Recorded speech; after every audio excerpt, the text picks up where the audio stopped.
The King of the Golden Mountain. Once there was a rich merchant. He decided to load all his wealth into his 2 ships to the other lands to make more wealth. But alas, they drowned, leaving him poor. All he was left with was his little son and his only land left. One evening, he went to his land to relax when he was visited by a dwarf called Mannequin. Friend, why so sorrowful? What is it you take so deeply to heart? I lost all my wealth. I worry for my son. Ask what you want, you shall get it. And in return, you shall give me the first thing that holds you when you reach home after 12 years to this date. Agreed. As the merchant returned home happily, his son comes from behind and grabs his leg. He realizes what he has done without thinking. Fear grips him. He goes to his attic and checks his money chest and finds it empty. Relieved, he thinks, since the money has not come, he will reject it when it comes. However, he returns to the attic a few days later and finds the chest full of gold. He becomes even more richer than ever before. 12 years later, the date arrives when the merchant has to give his son to the dwarf. Son, I have to tell you something bad I've done. Father, worry not. Nothing bad will happen to us. The son was visited the previous night by a magical fairy who has foretold him about a great fortune he is to receive and what he must do to get it. Knowing this, he takes his father to the same place where he is supposed to be given to the dwarf. He sees his father and draws a circle around them. The dwarf appears and asks for his claim. A magical force stops the dwarf from getting into the circle. Good old merchant. You have got me what is mine. Now hand him over to me. I'm sorry, my friend. He is my son, and I cannot give him to you. Liar! You promised me! My friend, if you allow me, I can propose a way out. The dwarf and the father's son reach an agreement.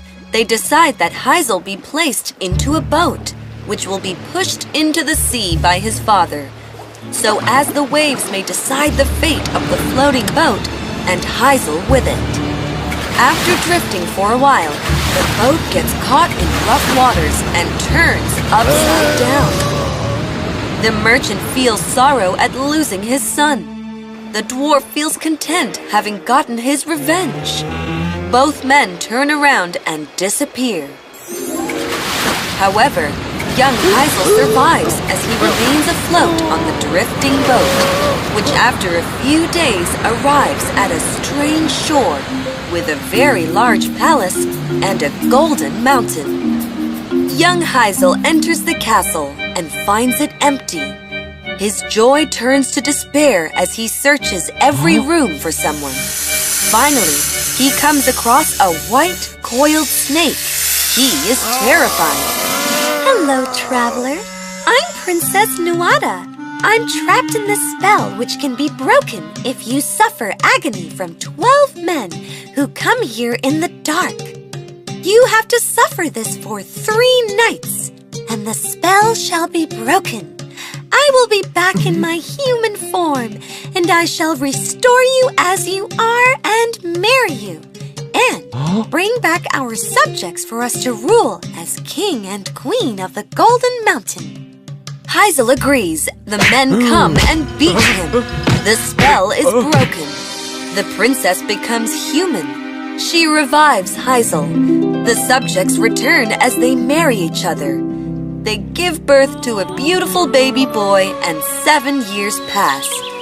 When Hazel thinks of his father and he wishes to see him, he tells of his desire to his queen, who foresees great sorrow if he goes. However, Hazel bugs her so much that she reluctantly agrees, and gives him a wishing ring and gives a condition. You must never wish me and my son to your father's home. Hazel agrees, closes his eyes, and wishes he reaches his father's town. He opens his eyes and finds himself at his father's town. Hazel is not allowed into town because of his clothes.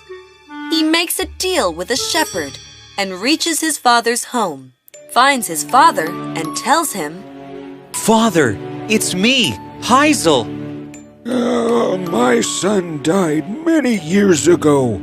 I saw him dying. Father, see my mark. I am your son, and I am a king of a distant land. I have a queen and a son.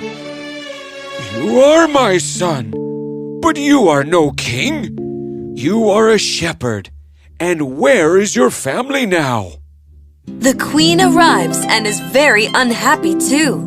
She is furious, but remains calm. She waits.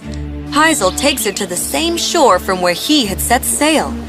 He decides to rest on his love's legs. When the queen takes back her ring and reaches her palace with her son, Hazel wakes up and realizes what has happened. He feels he can't go back to his father as he will not believe him. So, he decides to walk and find a way back to his family. Far away, 3 giants were fighting for their inheritance. 3 objects: a cloak that makes you invisible, a pair of shoes that can take the wearer anywhere he wants, and a sword which, upon being told, "Heads off!" can kill everyone around except you. Hazel arrives here after many days of his quest and sees the objects he offers and agrees to settle the debate. He tricks the giants that he has to wear the objects to judge them and wears them one by one and vanishes. He reaches the shores of the Golden Mountain only to see a huge celebration happening. He uses his cloak and enters the crowd to realize the queen is marrying another man. He becomes angry. Hazel, wearing the cloak, reaches the great dining hall with the festivities going on. He decides to teach the queen a lesson and grabs her plate of food and her drink every time she tries to have them. The queen, worried and increasingly upset, gets up and leaves the hall to her chambers, where she cries, thinking of what has happened. When Hazel arrives and removes his cloak, the queen, though in shock, is relieved to see him. However, Hazel goes on a rage-filled rampage and shouts at her, throws things, and makes her cry.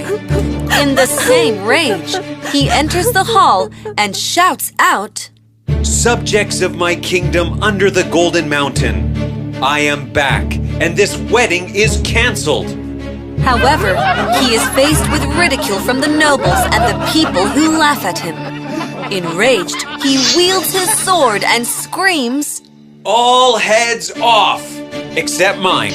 The spell of the sword works, and every subject, including his beloved queen and his son, perish.